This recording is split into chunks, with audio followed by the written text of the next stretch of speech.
کے مقام پر دعا دینا اپنی جگہ، بد دعا کے مقام پر دعا دے جانا فقیری ہے۔ تمہارے جسم ابھی ظاہری گناہوں سے پاک نہیں ہوئے اور تم اندرونی پاکیزگی کا دعویٰ کرتے ہو۔ تم مخلوق سے تو درست رویہ رکھتے نہیں اور خالق سے درست رویہ رکھنے کا دعویٰ کرتے ہو۔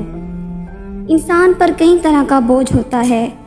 ہمارے اوپر سب سے بڑا بوجھ تکبر کا ہوتا ہے، اور ہم یہ جانے بغیر کہ خدا کے نزدیک کون بڑا ہے اور کون گھٹیا، فیصلے خود ہی کرتے رہتے ہیں۔ لفظ دھوکہ جب بھی نظر سے گزرتا ہے کلیجہ چیر دیتا ہے۔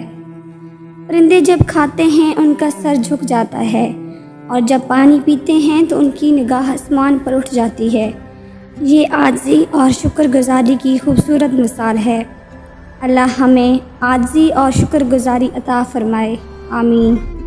دھوکہ کھانے والوں کو تو وقت کے ساتھ ساتھ سکون مل جاتا ہے، پر دھوکہ دینے والے کو کبھی سکون نہیں ملتا۔ اگر سورج کی طرح چمکنا چاہتے ہو تو سورج کی طرح جلنا سیکھ لو۔ جب دیواروں میں دراڑیں پڑتی ہیں تو دیواریں ٹوٹ جاتی ہیں، اور جب دل میں دراڑیں پڑتی ہیں تو دیواریں بن جاتی ہیں۔ جس دن تم دوسروں کا درد خود پر محسوس کرنے لگو تو سمجھ لینا کہ تم اشرف المخلوقات ہو۔